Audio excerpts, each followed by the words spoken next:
Who I said? The bloke I met last night, he said. And I'm short, he said. Well, I said. You are, I said. What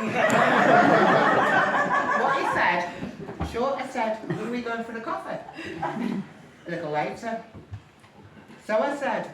Have you heard, I said. From who, he said. That tall fella, I said. Looking sad, he said nothing. Not heard a word, he said. From the tall one, I said. That you think you're too short for, I said. But you could, I said. Text him, I said. Are we going to have that coffee? And as you've already heard, you shit at text us and email. So obviously, one or the other made contact, I don't know which one.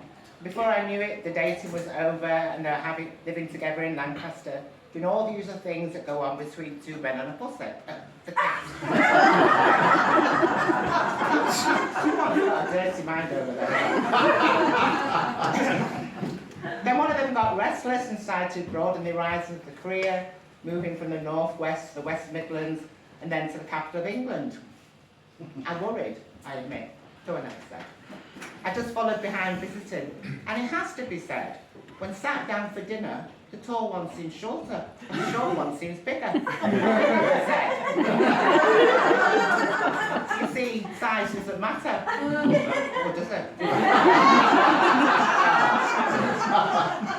Together they withstood the test of weekends apart and weekends together, be it a long distance for one and a short one for the other. Because their love was growing stronger and stronger.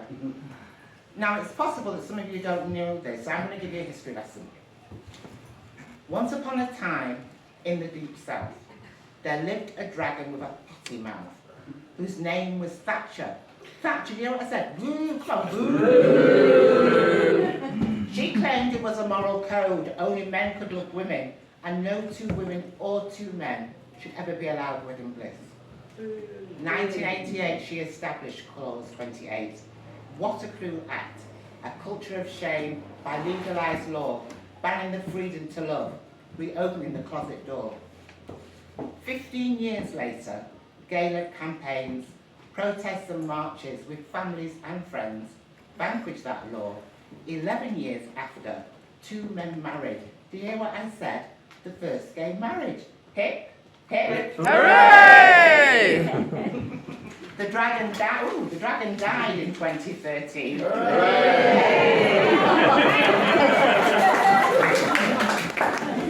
what I like all these. Okay, that history lesson's over. The tall one and short one. Do you know which one's which? The tall one and short one in 2020 moved to Trendy Levy. It's a new location for academics, professionals and arty types who can't afford Didsbury. It's slightly down market, but it's cheaper than Chorlton. It was set 1940s semi-detached, with gardens front and back. And as property is an investment, they quickly fitted an ensuite bedroom in the loft extension. Homegrown vegetables are now part of their diet. They don't harvest a crop, they can shop organic in the many local ethnic shops. On Friday nights across the streets, bicycles are pedalled to and fro, delivering pizzas made with sourdough, or gluten-free for the tall one. So here we are, 20 odd years later.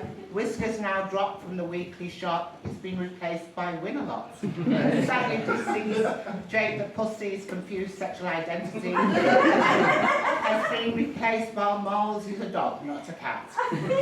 It's weekends at Sainsbury's, that's really an oldie, while everyone waits in anticipation for the new little opening. I think that demands another review.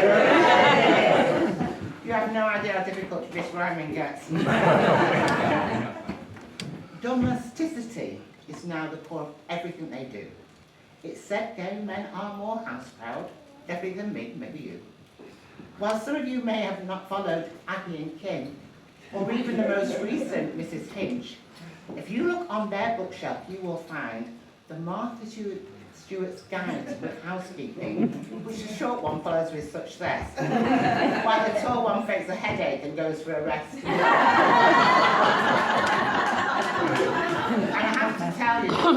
been pre-wedding nurse, but for the first time in 20 years, the tall one cleaned the windows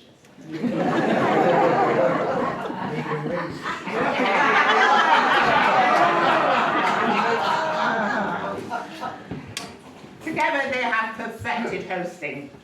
Neighbours are welcomed for late night drinking. Soirees in summer are held in the garden, while weekend visitors can enjoy the ensuite loft extension with silk pillowcases to rest their heads on. Other times, when they feel the need to escape, it may surprise you they're quite good at camping. Of course, they have a long-term plan, 10, maybe 50 years on. They'll follow their dream to pack up and buy a pied de terre in the French countryside. Meanwhile, in the UK, for dinner guests, they have perfected a routine. While the short one stays seated, and those who, like me, overstay in their welcome, to nudge their guests to an early departure, the tall one starts stacking away, ignoring the dishwasher, so middle class, fairy, not a fairy, fairy liquid, with fairy, they're not that posh actually to have staff, punches on hand washing the dishes to get you to move off. So now you all know. Now I could continue, but I'm getting bored with my own voice. Now, for health and safety reasons, I do hope that no one has found anything triggering, because it's a thing that's started to go around before I do a performance. However, if you may, if you wish later, form small groups and discuss together whether this was a poem or was it not. But, to end, use an artistic license of the wedding service. I call upon these persons here present to witness that I, Sue Andy, have, I believe, sufficiently wary of this gathering to allow the bar profits to swell as guests desperately drown their boredom. That I believe that all I have said is true, unless I've repeated matters that happened under the influence of the aforesaid booze.